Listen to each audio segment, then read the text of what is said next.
So while we're getting started and letting the others into the room as we talk, maybe I'll just get you to type.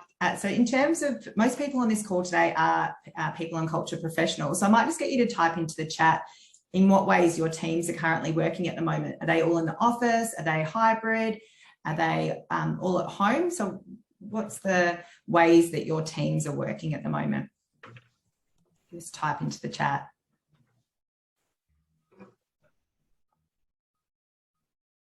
Hi, Renee, welcome. Hi, Megan. Hi, Lauren. Hi, Claire.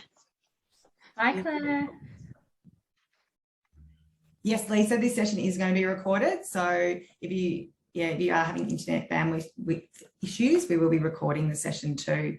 So I've just got people just to type into the chat in what ways their teams are working. Are they all in the office? Are they hybrid, or are they all at home? Hybrid, returning to the office soon. Yep. Beautiful. So it's a bit of a mixture, but quite a lot of hybrid I'm seeing. Yes. Oh, I didn't realise that Tasmania is in ISO at the moment. So there you go. And hybrid, 2 days in the office. Yeah, so different ways of working. So welcome, everyone. My name's Claire Gray and I'm from Thriving Culture. And our focus at Thriving Culture is on leadership development and high-performing teams. And we do this through facilitation, training and coaching.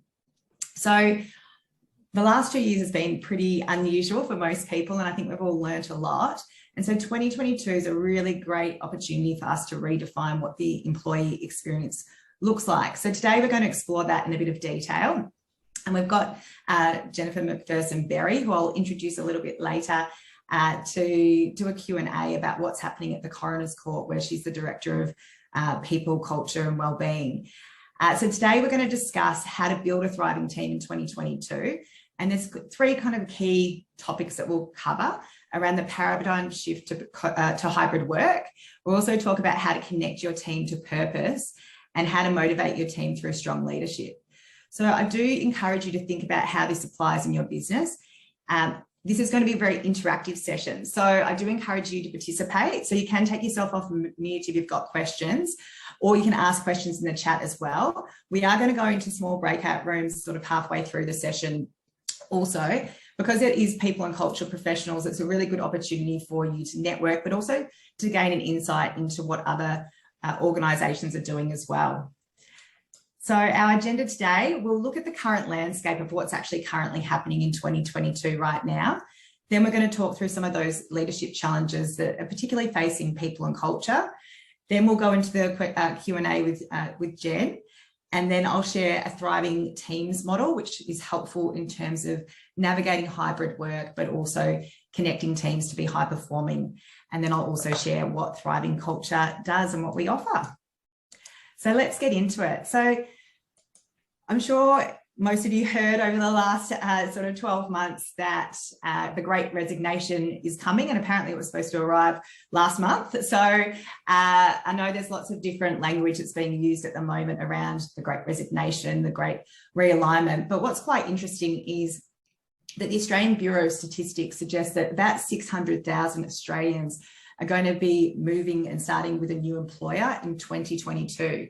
So that's actually 5% of our workforce. So it's actually quite sizable. And the reasons McKinsey have documented that most people are resigning, a third of people in October 2021 actually resigned because they felt burnt out. And so wellbeing is really, really important in the current landscape. A lack of flexibility was also reported, not feeling valued. So that connection, that feeling of belonging and being respected. And then also that connection to purpose. COVID's given us time to reflect on what's really important to us, and people are wanting their work to reflect and link to what's important to them and their purpose. What's even more interesting is of the people who started in a new organisation last year, 6 in 10 of those people are looking to actually start with another employer in the next 12 months. So I think the grass maybe wasn't as green as they thought on the other side. But also it might be that, flexibility or that connection to purpose didn't actually link also. So retention's a really critical issue for people and culture at the moment. How do you create a good employee experience so people stay, so that you're not actually faced with the other challenge that we're looking into is the labour shortage that we're all experiencing too. So international borders were shut for quite a period of time over the last 2 years. And so we just don't have the capability onshore, especially around technology, innovation and transformation as well. And there's lots of new skill sets that we're looking for too. So it's really been a challenging time to retain talent and to keep your team members engaged and growing within the organisation. So the employee experience is really important. So hybrid work, most people, I think all people said hybrid work. I think Renee said most people in the office, but I think most people commented in the chat that hybrid work is the way that they are working at the moment. And so it's quite interesting to think about the leadership capabilities your leaders need to have to be able to manage people in a hybrid way, because it is quite challenging having some people in the office, some people at home as well. What's been reported as well through a Microsoft annual work trend report is that what employees are actually looking for is a positive work culture. They're wanting to have health and wellbeing benefits as well, having that sense to meaningful work and that purposeful work and the flexible hours. So you can see the correlation to the McKinsey report about why people are leaving, as well as the Microsoft report about why people want to actually stay with employees. There's a very strong link there. So we need to make the experience of coming into the office really valuable, exciting and meaningful, not just you need to be a bum in a seat on a certain day of the week. What's the purpose of people actually coming together and connecting as well? In the same Microsoft report, they said 38% of employees are not clear when and why they should come into the office as well, which is quite startling too. So leaders really need to step up to communicate the purpose of why people are connecting too. And there seems to be a bit of a lack of confidence and doubt in the manager's ability to lead through hybrid work as well. So 74% don't feel that they have the resources to influence the change the team's actually asking for.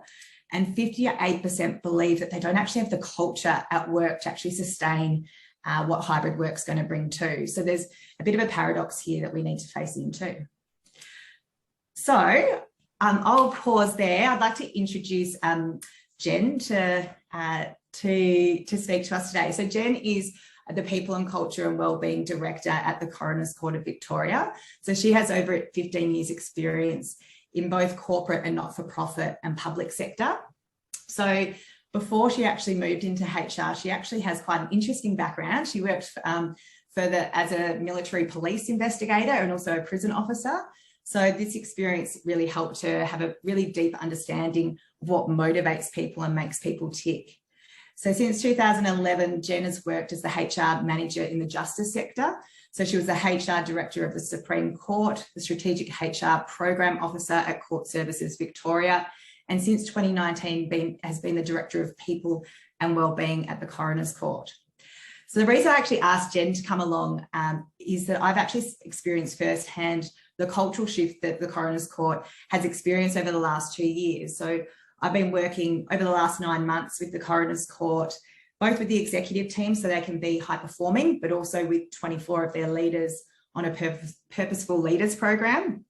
And I've actually seen and even heard this week when I facilitated a session when I was in Melbourne with the executive team, the value that Jen has provided in terms of the cultural shift at the Coroner's Court. So that's why I thought she would be a great person for us to speak with today. So welcome, Jen. Thanks very much, Claire, and thanks for inviting me along. And it's lovely to see everyone and to, certainly share our experiences at the court, but also to really learn about, all the great things that are happening out there in your worlds as well. So thank you. Excellent. Thank you.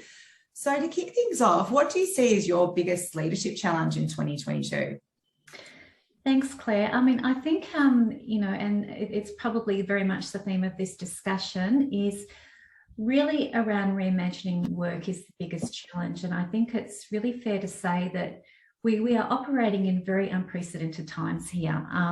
And so I think, the way that leadership looks is very different to how it looked, 2 to 3 years ago. So really the challenge is to how we can realistically, let go of the old paradigms to reimagine how we work beyond COVID-19 and how we sort of build our leadership capacity so it's actually agile and responsive to the changing landscape that we work.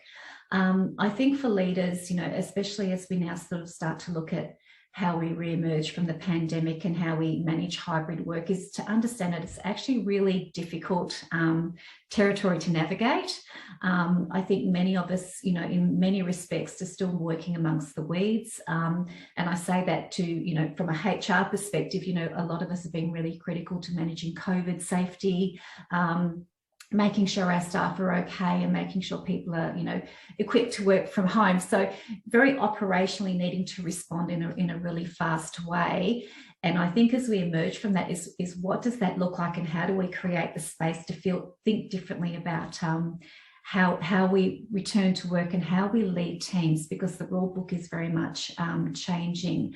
I think that does create a lot of uncertainty. We are in uncharted waters for people managers.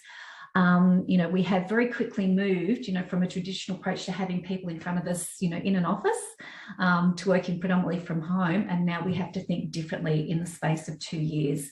And that's really a tricky thing to do. And it means that we are in a very incredibly dynamic work environment. And as Claire said before, what we've seen is, because of that, people have seen over the last 2 years a lot of the gains that they can have around flexible work, and we're just not going to take that step back. So for leaders, I think it is about sort of shifting the thinking to actually be able to then balance individual staff expectations, the need for people to come together in the office to maintain connection and relationships. And I think, the important thing is, how do we manage that in a way that we maintain a vibrant and connected workplace and achieve what we need to as part of the business when we have people working in very, very different ways. I think too, Claire, one of the issues is that we've had to, and you did mention it before, is around the continued need to adopt good technology and systems to actually enable how we work better. And I think too, very much focus, and you mentioned it too, around expectations, but also meaning, purpose and well-being, and how we bring all of those factors together as leaders and how we actually manage people on a day-to-day basis. It's actually the reality of what's faced by leaders today. Yeah, definitely. Thanks, Jen. So we're getting quite used to working in a hybrid way. I feel like a lot of people probably were working from home for a period of time. And, as people are coming back into the office and working out what that hybrid team or model looks like. So there's people who really thrive in that way, in that model. And there's other people who are, a little bit over it as well. So you did mention that paradigm shift for employees and leaders. How are your leaders keeping the teams motivated in a hybrid model? I think the main thing is, I think it's around being very clear and creating consistency and predictability where you can, so people know what to expect from their experiences at work, and they actually also have an opportunity to contribute to the way that we design how we work into the future. I think, for me, the employee voice and all of this is absolutely critical. And I always think that, our workers are at the coalface of what they do, and they're probably the ones that know how things can work better. So I think it's about being really attuned to that. But I also think it's about being really clear about the principles and structures that you have in place for hybrid work as a really good starting point, because that's the foundation of discussions about how you design, how you work, how you support staff and all of those sorts of things. So I think, if you have a basis for how you make decisions, you create consistency and you have a good structure of hybrid work, that's what gets people motivated, because they know what to expect and they have a voice.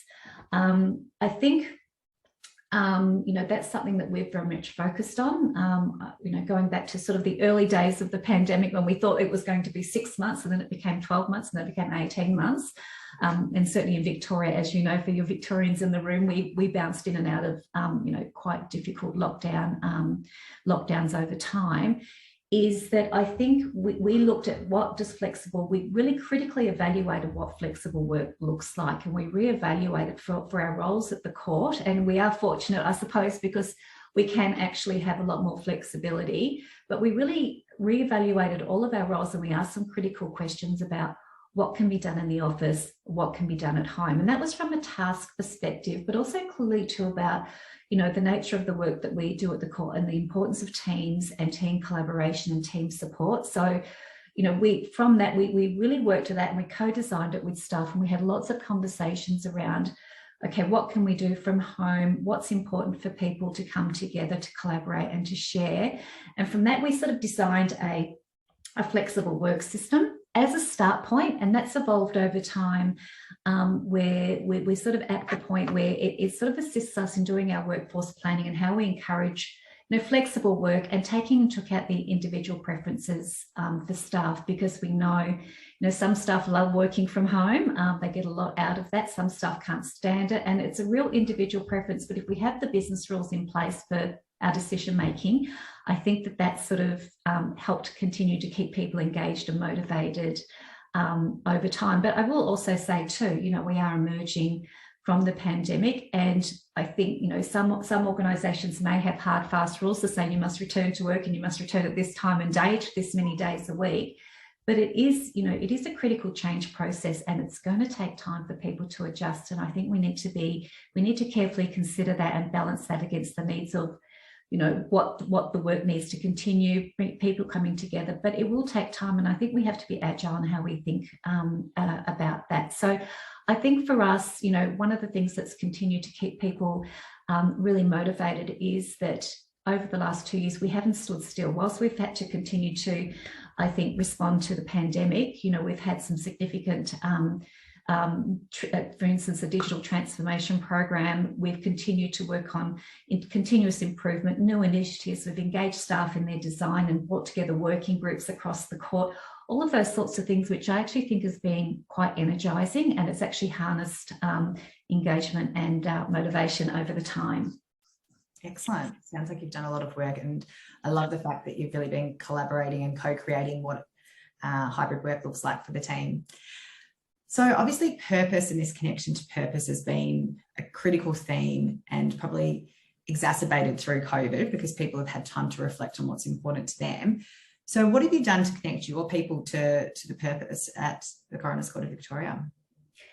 I think it might be worthwhile. I mean, I think obviously the Coroner's Court, probably people understand generally what we're about and what we do.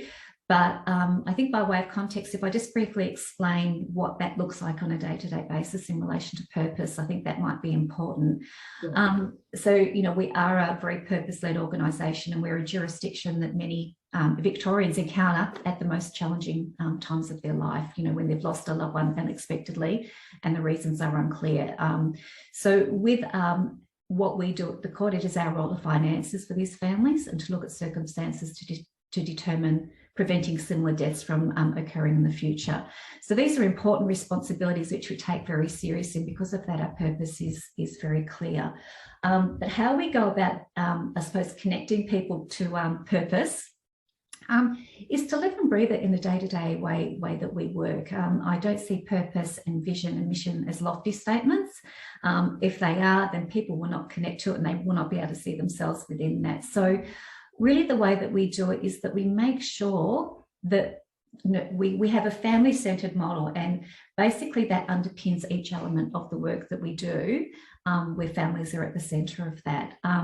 So for us, we connect by making sure that we actually attract, and recruit the right people, not just for the capabilities of the role, but those that are aligned to the values and motivation. And as Claire said, that is what people are now seeking. They are seeking the values alignment, and getting much more meaning from work. So we're very much having those very early conversations, and we're making sure that people align to our values to make a positive contribution to the community. And then we weave that into our narrative, as part of our day-to-day work and as part of the employee life cycle. So one of the things too that, we've been really clear about is that everybody has a role to play in delivering the work of the court. It doesn't matter what role that they have, everybody has a role to play. And one of the things that has been very easy to do, whilst people have been working from home, is that people can actually, someone who's working by themselves in a room doing a task, they can become very task focused and linear in how they think about their work. So it's about, I need to do this work and I need to get this work out. So really some of the things that we have done is that we've been really clear around, having those ongoing conversations, right from the, leadership, the state coroner, the CEO down, is about the importance of the work that we do and how everyone has that contribution. One of the things that really sticks with me that I'd really like to share with you, it's not a recent induction story, but it's one that's it's about 10 years old now, but it's always resonated with me. Was around sitting in an induction with new starters, fairly a young cohort of staff coming in to do administration roles. And I can recall one of the members of the senior executive basically came in and said to them, the work that you do is critically important, because the work that you do means the judge can sit at the bench and do the work that they do. And so I think that those sorts of really messy, as I said, it's not lofty, but I think I could read the room, and that really stayed with people and it really connected them to the purpose. So I think it's about having those conversations regularly. We talk about making sure that performance goals align with business outcomes and the strategy and all of those sorts of things, which is incredibly important, but weaving in that how does the work that we do contribute to community outcomes, and excellent service is really important. So I think purpose is about having leaders that inspire, model and cultivate and celebrate that shared purpose and have those continued conversations. Yeah. And I love that story because I think it brings it to life, the value of the work that they do every day, which is great. So what do you see as the most important skill to develop in 2022? I think I've sort of got a number off the top of my pile, and I think I've very much focused on, the leader mindset in relation to skills, because we all know that people don't tend to leave good leaders. They leave, bad organisations. So I think some of the things for me is a critical leadership skill is that emotional intelligence aspect of how people lead, underpin everything that we do and the decisions that we make. And I think it's absolutely critical that people really sort of have the insight to how they can lead with empathy to create high levels of trust. I think with that, it really helps you, and it gives you the ability to, to read the room and to understand people's, inherent motivation, what they need, how we can respond in a way that's really authentic and purposeful to our staff. So I think that's a real critical one, and that does take time, and it does actually take people's willingness to really look inside themselves as to how they lead. I think another one, and I know this is incredibly important to HR people as well, is to have that agile mindset. And that is about, I suppose, the ability to respond to the constant change and to make the most of the opportunities, that we're faced with. I think, with that too, we need to pivot, because not everything that we're going to do over this next, 12, 18, 24 months is going to stick. As I said, the rule book has changed. We're going to have to try new things, and we're going to have to be brave to do that. But I also think that also helps us to future-proof the business that we work in, and ensure that we respond and adapt in a way that we need to, and we stay abreast of the changing workforce expectations and business needs. The final one is probably a pretty much a no-brainer, especially in relation to hybrid work, is digital literacy. It is absolutely critically important that we understand, the way technology works. We harness, systems, and we look at continuous improvement with how we use our digital platforms. Excellent. So what have you done to build that leadership capability at the Coroner's Court? I think what we did is, and we also had at the time with the pandemic hit, we had a lot of new leaders in middle managers roles. So I think we sort of took a bit of a building blocks approach to that. And so what we basically did is, the first thing that we did is that we made sure that we actually had sufficient supervisory structures in place.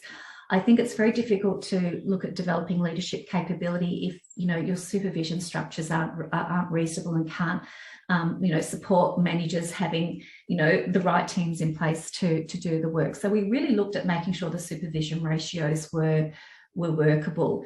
The next thing that we basically did is that we actually designed, or we co-designed it with our leadership group, our supervision framework for line managers, and we developed that up, and we actually gave them training to actually have regular performance discussions with their, well, not just performance discussions, regular discussions with their staff, based on a quadrant of talking about the performance, talking about, do they have what's going on with them? How is their work going? What else do they need? How is their well-being critically? How are you going working from home? Have you got what you need? And the third one was development. So what development do you need? And we basically held our managers accountable to say, you need to do this regularly.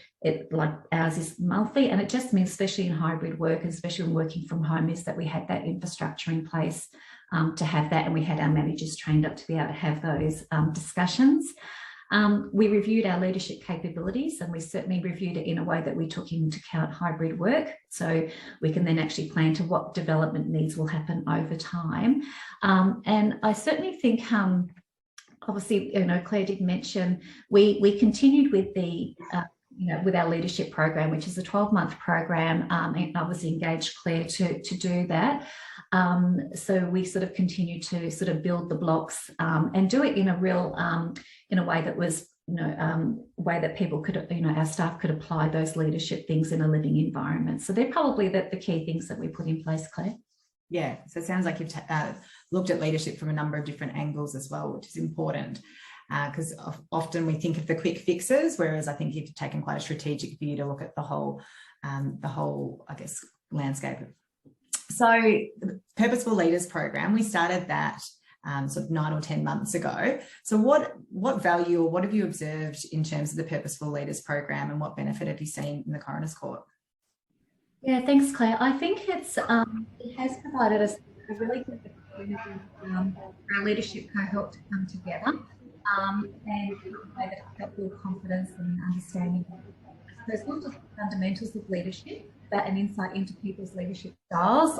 Right at the start, we did the Facet 5 personality profile, which is a great start for our leaders to understand what their personal preferences are, and the strengths, and what they needed to focus on, so they could, to understand how they relate as a leader, and how they can relate to other leadership and respond to the challenges. So that was really telling, and it sort of, it was a really great start. But I think too, it was an opportunity for people to come together to improve collaboration and teamwork, and to connect as a leadership cohort as well. But one of the other things that's been really useful is it's helped to actually learn the skills and apply them, to hybrid work, and return to work in a really, as I said, in a really living, active way. For instance, we started to have the conversations with staff about, how they return to work, and how they manage change, and how they managed, people's concerns about returning to work.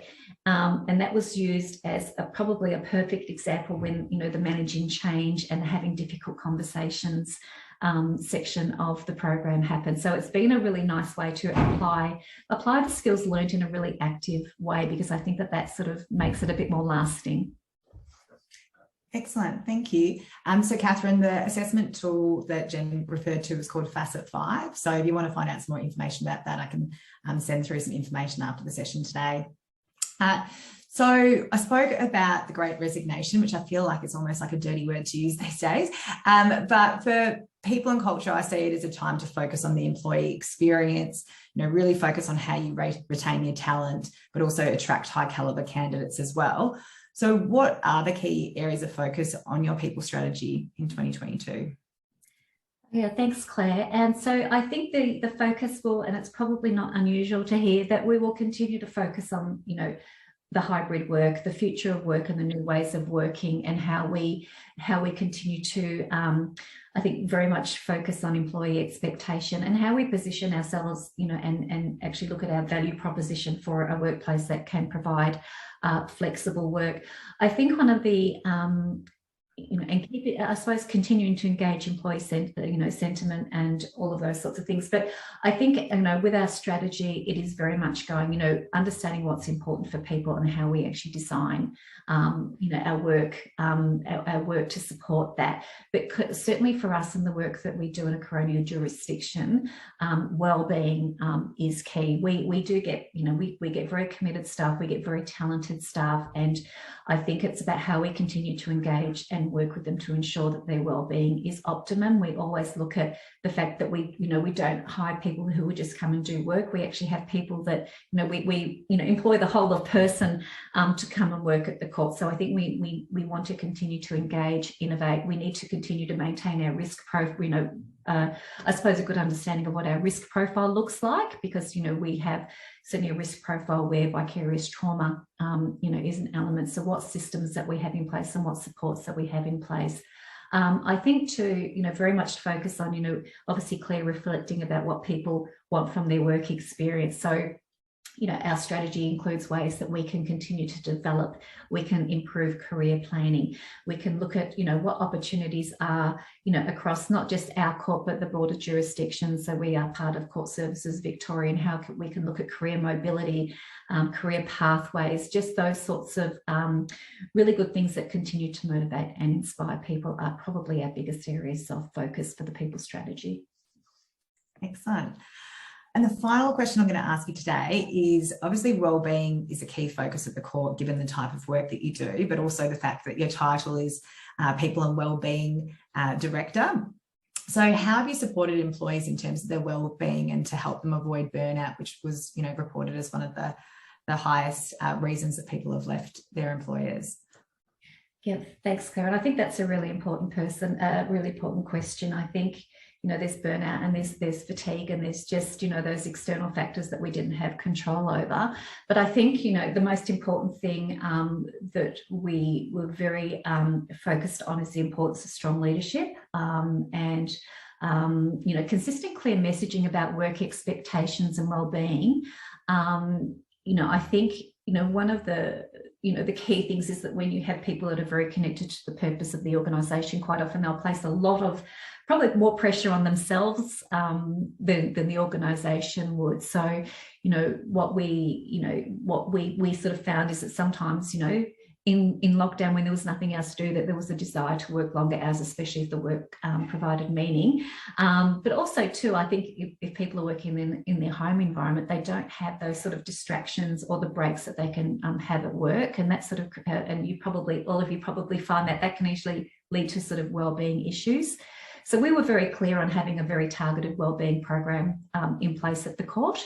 We were very clear, you know, we ran programs along the lines of tuning in to switching out, or switching off, which was very much around, you know, clear messaging about manageable workloads, boundaries, you know, ensuring work expectations are clear. And all of this was supported by a supervision framework as well.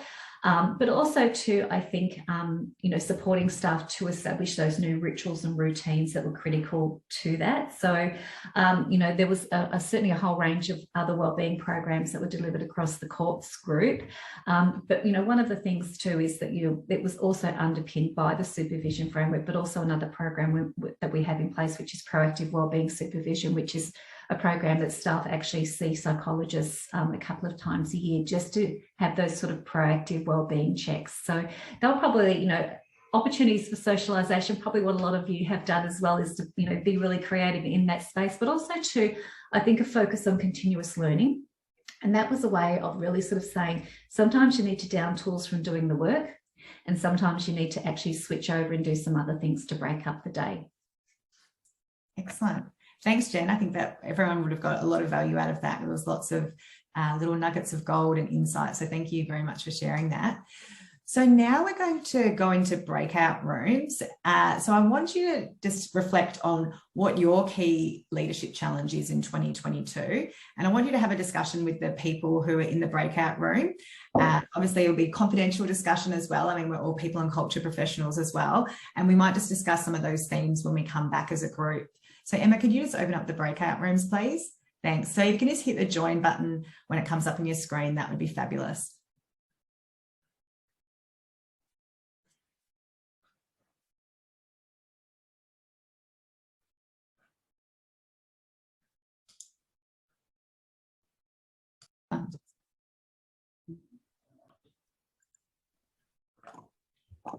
So we've just Joe, for your benefit, we've just talked about the current landscape in terms of some of the challenges that people and culture are facing at the moment in hybrid work. And then we've just done a Q&A session, which has been recorded with Jen from the Coroner's Court of Victoria. So she's the Director of People and Wellbeing there. And then we've just gone into breakout rooms to talk about the key leadership challenges that everyone's experiencing in their organisations too. So that's sort of where we're at.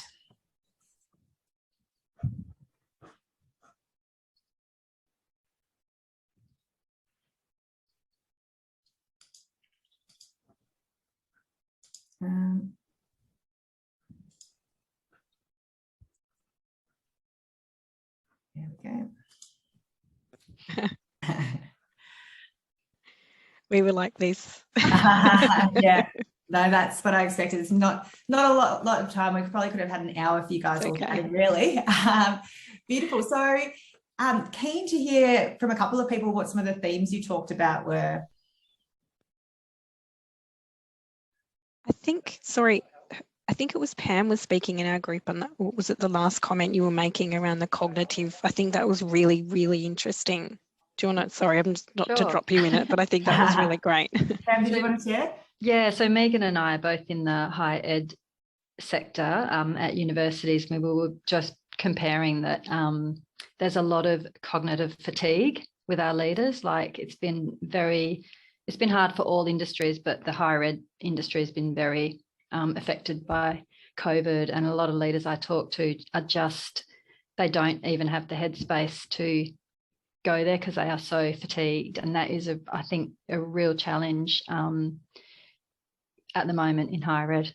Yeah, definitely. I feel like there's a lot of burnout happening, and I think that organisations really need to help in terms of well-being, and I think it goes beyond just having well-being programs. It's about identifying where people do have that cognitive overload or too much work on their plate, because I know personally I experienced coming back this year and had a full February of facilitation, but most people needed to push stuff out just because everyone came back and they were just so busy, and it's just this constant busyness. Yeah.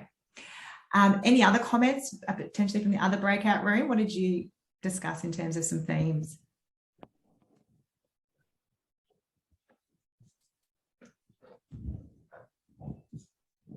Or you can type into the chat.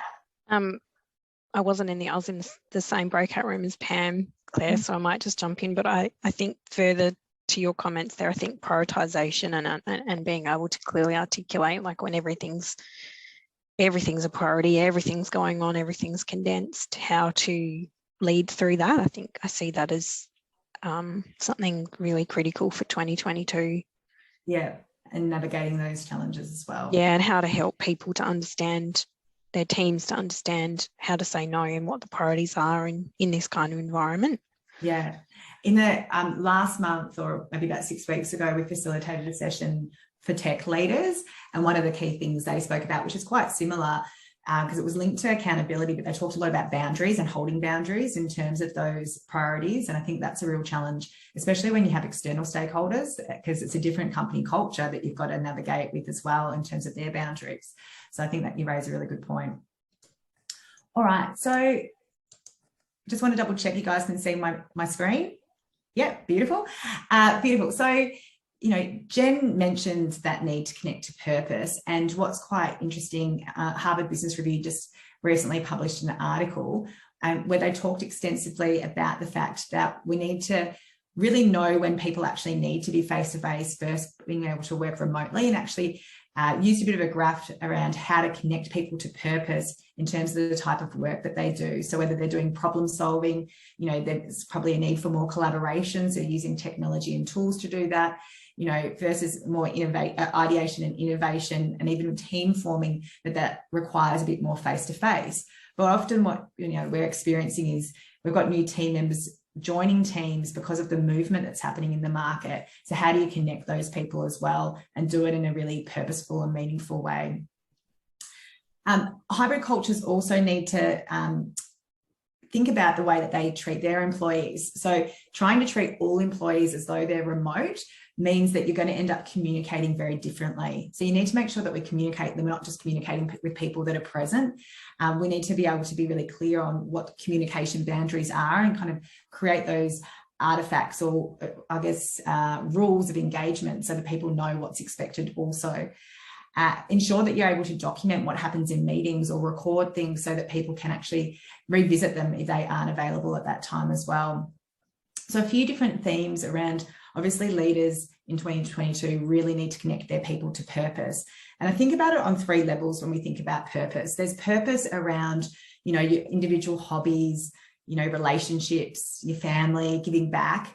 Then there's the next level, which is really about that engaging and meaningful work. And then there's the third level, which is around how you actually connect people to the organisation. Similar to what Jen said before, how do you connect people in a really meaningful way to what the organisation does? And really, as P&C professionals, we can only really influence the second and the third around meaningful work and also connecting people to the organisation's purpose. And so I think it's about really thinking about the ways that you do that.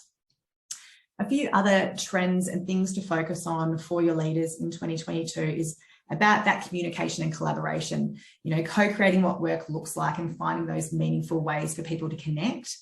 Accountability. So this is really an area around, setting really clear expectations and having them communicated. Often you need to have a really, really strong feedback loop as well, and be really clear about what success looks like when you're holding your teams accountable. Feedback and having that continuous learning loop is really critical as well, especially when work might not be as visible as it was in the past. But there's also opportunities to create more visibility and transparency, whether that's using workflow management tools too. The leader needs to shift to being a coach, and gone are the days where the leader needs to be the smartest person in the room, although I'm not sure whether they ever did need to be. But anyway, so a few months ago, I actually attended a session with Jim Collins, who wrote Good to Great. And he used this really good analogy around, leaders really need to be able to access what other people know very quickly. You don't need to know everything, but how do you access that information really quickly? And often that's by asking powerful questions and taking a coaching approach, because it not only helps your team step up and empowers them, but it's also a really good way of gauging their level of capability too.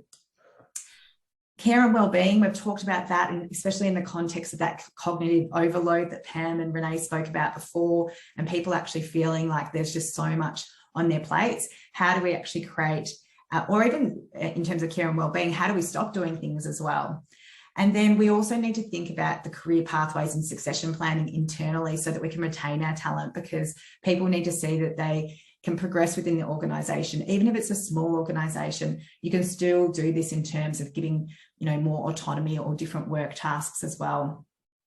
So I wanted to introduce you to this Thriving Teams model. So this is something that I've created based on working with a number of different leadership theories, as well as my experience working with leadership teams as well. And so all 6 of the elements that are up there are equally important, but there's an intersect between them all. So purpose is really about that individual connection to both meaningful work, to the team's goals, but also to the organisation's meaning as well. And it's often what binds the team together. So often we think a lot about the organisation's purpose and what someone actually does, but actually really thinking about, well, what's the purpose of the team and what actually holds them together, so that they actually have a reason for being, or a reason for, working together rather than working in silos. Often organisations have lots of high-performing individuals, but when they actually work as a team is when you have a high-performing team, and you can really outperform in the market too. Trust is a foundational pillar to any high-performing team, but it goes beyond those individual words that are spoken. It's about being able to show your vulnerability. So it's about being able to share where you might need some help, where you might have weaknesses, or where you might need support as well. And then accountability is about delivering on commitments. It's about taking responsibilities for outcomes.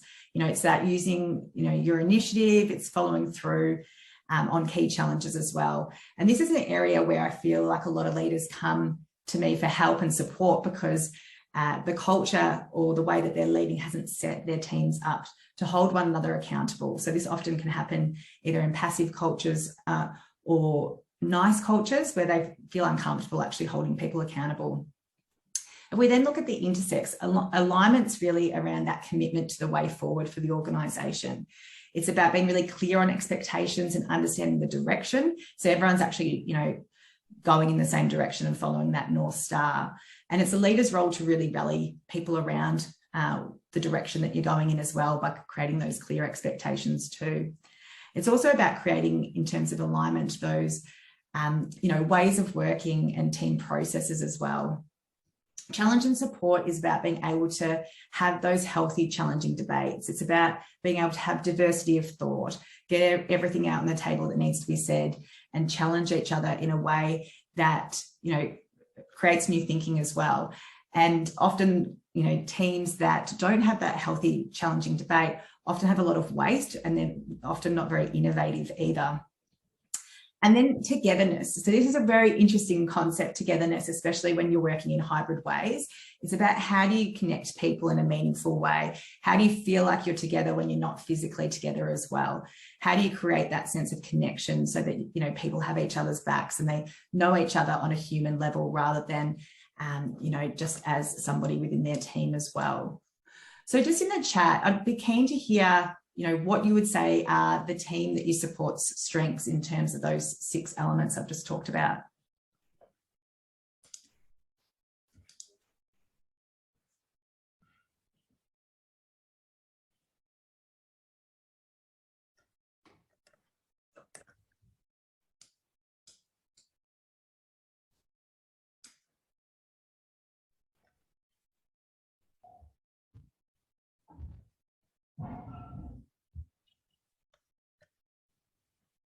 So togetherness, alignment, purpose. Yeah, excellent.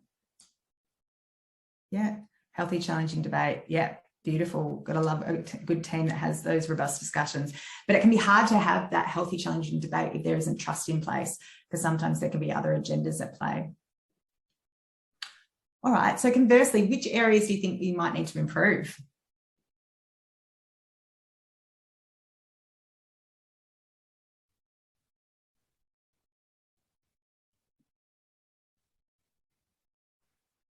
Holding people to account and trust. I really like your model, Claire. Well done. I'm seeing the lack of accountability being a major issue for organisations, particularly in transition. Definitely. I would say my current team with PNC is one of those nice or passive cultures where we don't always hold each other to account. Yeah. And it's quite, you know, it's the nice culture, which, you know, on face value seems like it's a nice place to be, but it's like, you know, how do we actually drive innovation too? So I want you, as I'm going through this, just to think about where your team currently sits in terms of this ladder. So teams that are underperforming are often where they either don't have the capability or the motivation to perform, and there is that lack of accountability, which leads to a real sense of overwhelm. Disengaged is when people have a lack of motivation or there's not that cohesion within the team. They feel a bit emotionally attached from the organisation too.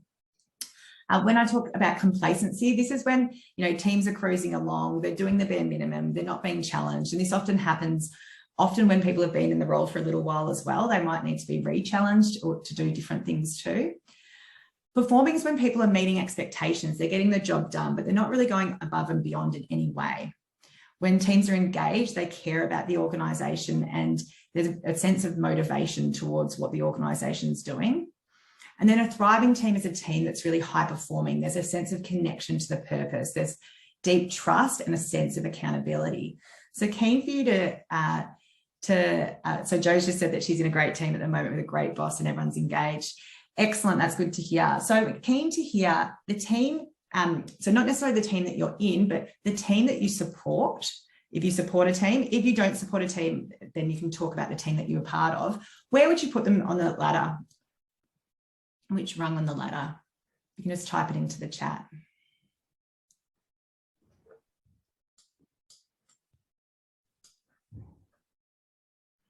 Engaged, yeah. Sounds like Jo and Cecile are both engaged, which is great. So I encourage you, you know, that are engaged, you know, how can you actually shift to being a thriving team and really high performing too?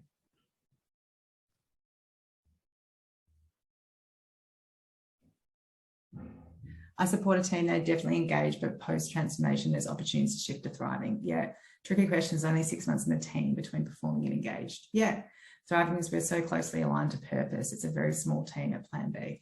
Yeah, excellent. Well, it's great to hear that everyone, you know, isn't below the line as well, which is great. So I just wanted to spend the last few minutes just sharing a little bit about what thriving culture does.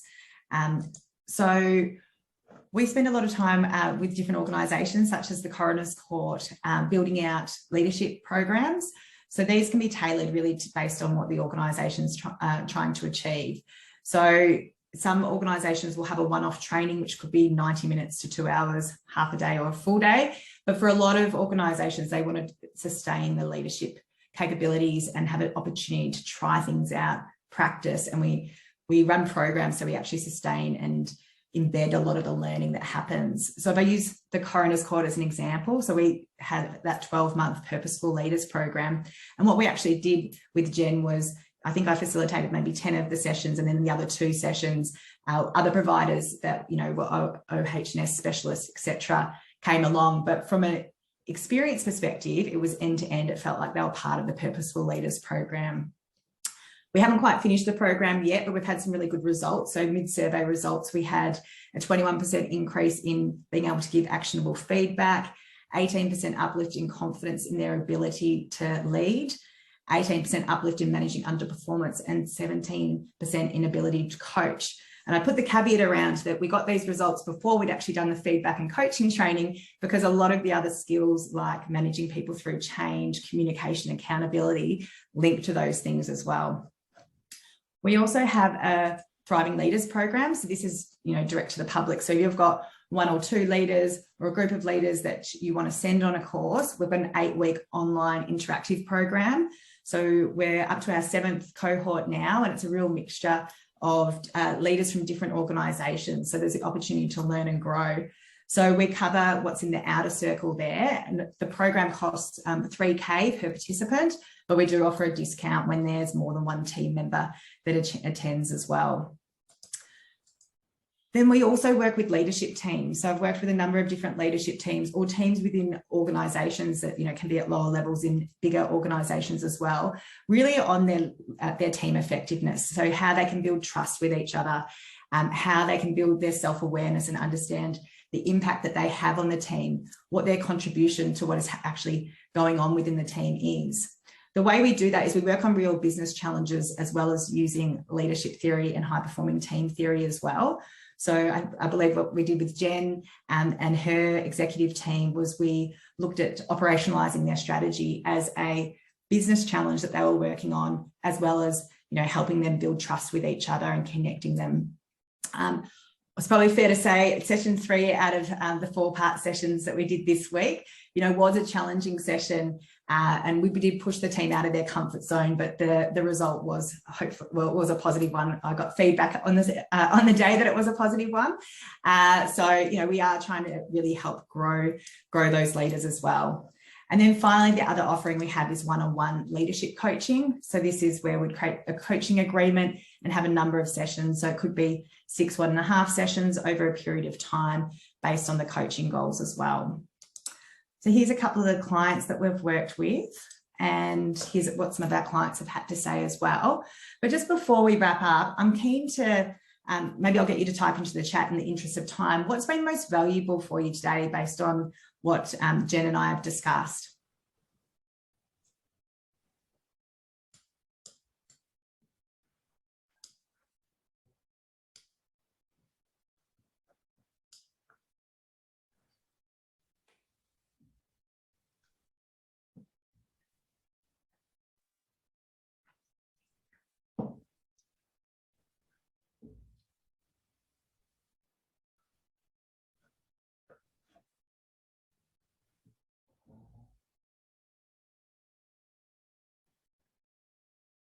So you're reminding me career pathways is an important part of EVP and need to be actively worked on.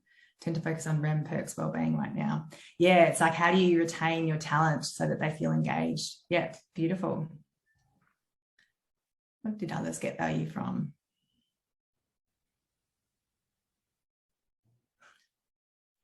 While you're typing, I'll just let you know that I will be sending out an ebook just to say thank you for attending the session today as well. All right, Pam said the simple reminder of how important connection to purpose is, both for myself personally, but in my role supporting others, plus the importance of co-design and voice of employees. Yeah, excellent. Catherine, good reminder that we don't rise to the level of our goals, we fall to the level of our systems. So ensure your systems are set up for success. Excellent, good insight. Lauren, discussing the importance of a sense of purpose and EVP is a key focus for us at the moment. Renee, I enjoy getting Jen's insights on her tactical steps to hybrid work. Beautiful, excellent. Well, I just want to say a really, really big heartfelt thank you to Jen for sharing her wisdom today. I really appreciate you coming along. So thank you, Jen. Thank you. And I will be sending out an ebook to say thank you also for your time today, because I know your time is precious. And I'll stick around for the next 10 minutes if anyone's got any questions that they wanted to ask as well. But otherwise, enjoy the rest of your Friday and have a great weekend. Thank you. Thanks, everyone. Lovely to meet you. Thanks so much, Claire. Thanks so much, Jennifer. Yeah. Thanks, Jen and Claire. That was great. Thanks, Claire. Appreciate it. Bye. Thank you. Bye.